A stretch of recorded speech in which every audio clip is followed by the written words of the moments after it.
Imagine stealing the most valuable painting in the world and simply walking out the front door. No guns, no explosion, no high-speed chase. Just one ordinary man, carrying one of humanity's greatest masterpieces, while everyone around him believed he belonged there. The next morning, the Louvre, the most famous museum on Earth, opened as usual. A museum employee walked into the gallery, looked at the wall, and froze. The Mona Lisa was gone within hours. France launched one of the largest criminal investigations in its history. Police searched railway stations, border crossings, hotels, ports. Thousands of people were questioned. Rewards were offered. Even Pablo Picasso became a suspect. Every theory sounded believable. Every theory was wrong, because investigators were searching for a criminal mastermind when the truth was far simpler. The painting hadn't been smuggled across Europe. It wasn't hidden inside a billionaire's private collection. It wasn't locked away beneath a secret vault. For more than 2 years, the world's most famous missing painting sat inside a small apartment, less than 3 miles from the museum that had lost it. And the man responsible? He wasn't a master thief. He wasn't rich. He wasn't powerful. He was a museum worker, so ordinary that history almost forgot his name. Yet one decision, made in complete silence, changed the history of art forever. Here's the strange part. When the Mona Lisa disappeared in 1911, it wasn't the most famous painting in the world. It was respected, admired, studied by artists. But millions of ordinary people had never heard its name. That changed the moment it vanished. The crime that should have erased the Mona Lisa from history turned it into the most recognizable painting on Earth. This is the unbelievable true story of how one ordinary worker committed the greatest art theft in history and accidentally created the greatest publicity event the art world has ever known. 2 days earlier, Paris was enjoying what many called La Belle Époque, the beautiful age. The city buzzed with optimism. Elegant cafes overflowed with writers and artists. Factories fueled a booming economy. Electric lights illuminated the grand boulevards. Europe believed the future had arrived. Standing at the heart of Paris was the Louvre. Originally built as a royal palace, it had become one of the world's greatest museums. Its endless galleries displayed thousands of treasures collected across centuries: ancient sculptures, royal collections, masterpieces by Leonardo da Vinci, Raphael, Titian, and countless others. Every day, thousands of visitors wandered through its halls. To them, the Louvre seemed timeless, untouchable, safe. But appearances can be deceiving. Today, protecting a masterpiece means bulletproof glass, laser sensors, motion detectors, high-definition cameras, security teams watching every corner. The Louvre of 1911 looked very different. There were no surveillance cameras, no electronic alarms, no motion sensors. Security depended almost entirely on routine. And routine has one dangerous habit. The longer it continues, the less people notice it. Paintings were removed from gallery walls every week. Some went to photographers, others to restoration workshops. Some were reframed. Employees regularly passed empty spaces on walls without asking questions. To them, an empty hook didn't mean danger. It meant someone else was doing their job. Without realizing it, the museum had unknowingly created the perfect environment for the perfect crime. Sunday, August 20th. The Louvre prepared to close. Families drifted toward the exits. Artists packed away sketchbooks. Voices slowly disappeared beneath the museum's enormous ceilings. One gallery after another fell silent. Attendants locked heavy wooden doors. Lights dimmed. The museum went to sleep. Or at least, everyone believed it had. Because somewhere inside the Louvre, hidden among thousands of priceless works of art, one ordinary man had already made a decision. By the following morning, the impossible would no longer be impossible. The hardest part wasn't stealing the Mona Lisa. The hardest part was making sure nobody realized it had happened. Monday, August 21st, 1911. Just after sunrise. The Louvre was closed to the public. Without thousands of visitors filling its galleries, the museum felt strangely lifeless. Sunlight poured through towering windows, casting long shadows across polished stone floors. Somewhere in the distance, a maintenance cart rolled across the corridor. A door opened, another closed. It sounded like any other Monday morning. No one suspected. History was already unfolding. Vincenzo Peruggia stepped into the hallway, wearing the same white worker's smock he had worn dozens of times before. Nothing about him looked unusual. He carried no weapon, no burglary tools, no elaborate disguise, just the clothes of a man going to work. And that was exactly why nobody paid attention. People expect danger to look dangerous. Peruggia understood something far more powerful. The safest place to hide is inside people's expectations. He walked without rushing, not too fast, not too slow, confident enough to belong, ordinary enough to disappear. Every turn felt familiar, every staircase, every service corridor, every employee entrance. The Louvre wasn't a maze anymore. It was a routine, and routines can become predictable. A few moments later, he entered the Salon Carré. There it was, Leonardo da Vinci's masterpiece, quietly hanging on the wall. No crowd, no protective glass, no alarm, just another painting, waiting for another ordinary day. No one in that room knew. They were looking at history for the last time. Peruggia paused, not because he was afraid, because he was waiting, listening. The silence told him everything.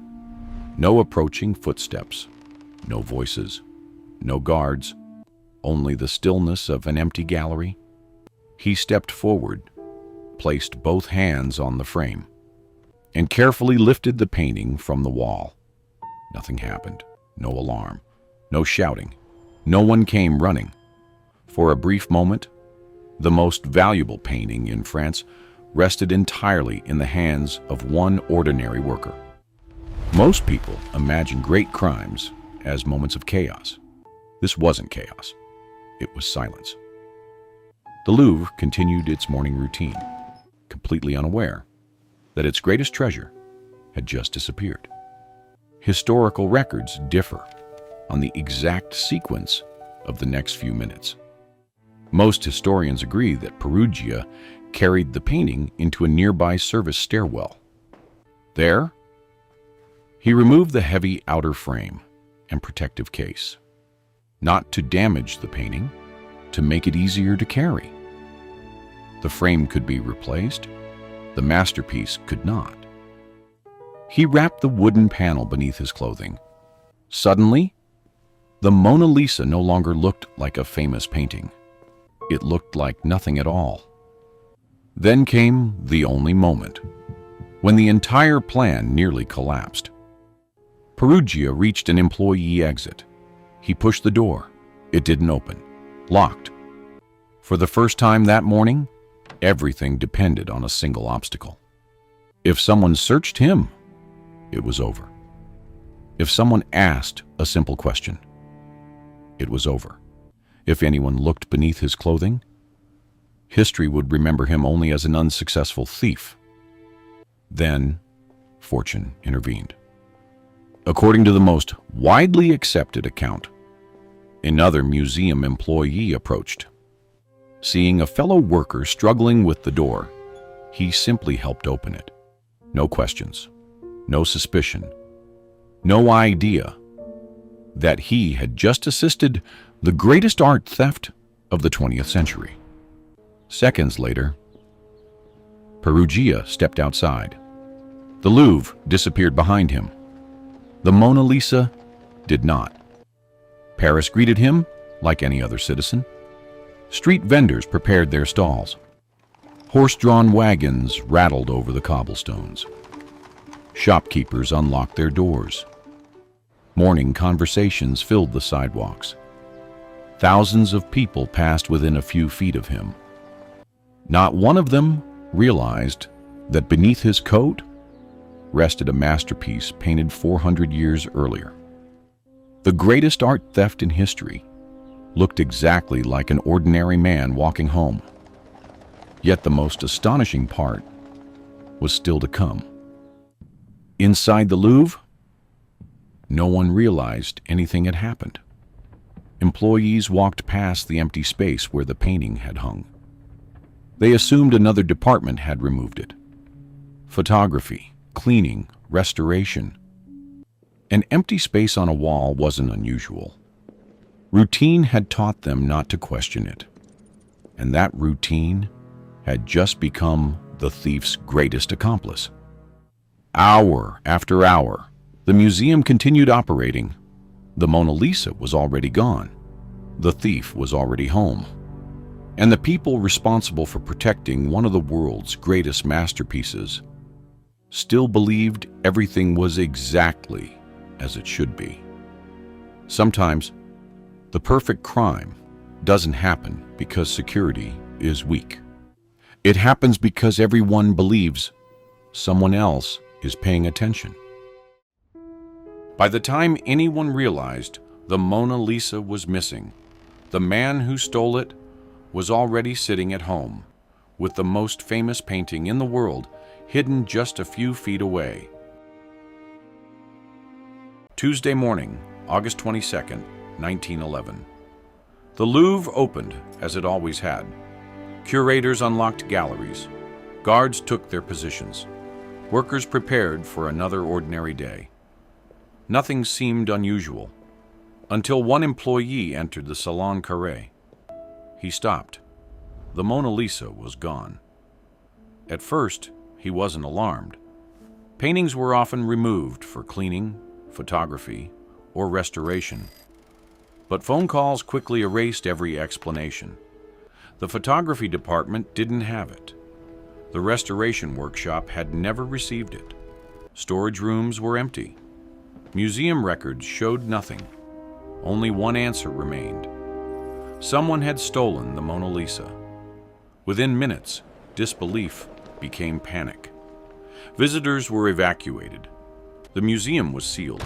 Police searched every gallery. Employees were questioned. The abandoned frame became evidence. The Louvre had become the scene of an unprecedented crime. The investigation expanded across France. Railway stations, ports, and borders received urgent alerts. Art dealers and private collectors were investigated. France wasn't only searching for a painting, it was trying to recover its national pride. By evening, the story had spread across Europe. Newspapers carried one astonishing headline: "The Mona Lisa has been stolen." Ironically, for millions of people, this was their first introduction to the painting. The theft itself was making the Mona Lisa famous. Speculation exploded. International thieves, secret collectors, smugglers. Every theory sounded convincing. Everyone was wrong. Investigators believed the painting had already left France. It hadn't. It hadn't even left Paris. While detectives searched across Europe, the Mona Lisa sat hidden inside a modest apartment, only a few miles from the Louvre. Weeks became months. Pressure mounted. The government demanded answers. Every promising lead ended in failure. Then the investigation took a surprising turn. French poet Guillaume Apollinaire was questioned. Another name soon followed: Pablo Picasso. For a brief moment, one of history's greatest artists became a suspect. The newspapers erupted, but there was no evidence. Both men were released. The mystery remained unsolved. Months passed, the headlines faded. Many believed the Mona Lisa would never return. Yet every morning, one man looked at a plain wooden trunk in his apartment and knew exactly where it was. The police believed the Mona Lisa had vanished forever. The truth was almost unbelievable. The world's most famous missing painting was waiting. And so was the man who had taken it. While the police searched Europe, life inside a small apartment in Paris looked completely ordinary. A modest room, a wooden trunk, and inside it, the world's most famous missing painting. Every morning, Vincenzo Peruggia woke up knowing something no detective did. The painting everyone was searching for was only a few feet away. Every knock at the door could have been the police. Every newspaper reminded him. The world was searching for what sat inside his apartment. Yet nothing happened. The police never came. As weeks became months, one question remained. If Peruggia stole the Mona Lisa for money, why didn't he sell it? By 1911, the theft had made the painting impossible to sell. Its image filled newspapers. Every art dealer knew the story. The Mona Lisa had become too famous to disappear. Historians still debate Peruggia's true motive. After his arrest, he claimed he wasn't a thief. He was a patriot. He believed the painting belonged in Italy. But history tells a different story. Leonardo da Vinci had brought the painting to France himself. It had entered the French royal collection centuries before Peruggia was born. Whether Peruggia truly believed his story or simply wanted to justify the theft remains unknown. As time passed, the investigation lost momentum. The headlines faded. The reward remained. But hope slowly disappeared. Then, after more than 2 years of silence, everything changed. Not because police solved the case, because Peruggia reached out. He wrote to Alfredo Geri, a respected art dealer in Florence. The letter claimed the writer possessed the missing Mona Lisa. It was signed, Leonard 5. At first, it sounded like another hoax. But this letter was different. It demanded no fortune, only that the painting remain in Italy. Instead of ignoring it, Geri replied, a meeting was arranged, not in a hidden location, but inside an ordinary hotel room in Florence. After 28 months, the world's greatest art mystery was about to face the man who had created it. Peruggia believed he would be remembered as a patriot. He had no idea the meeting would end very differently. For 28 months, the Mona Lisa had belonged to one man. In just a few hours, it would belong to history once again. More than 2 years had passed. Most people believed the Mona Lisa was gone forever. Then, one letter changed everything. Art dealer Alfredo Geri met a quiet Italian named Vincenzo Peruggia.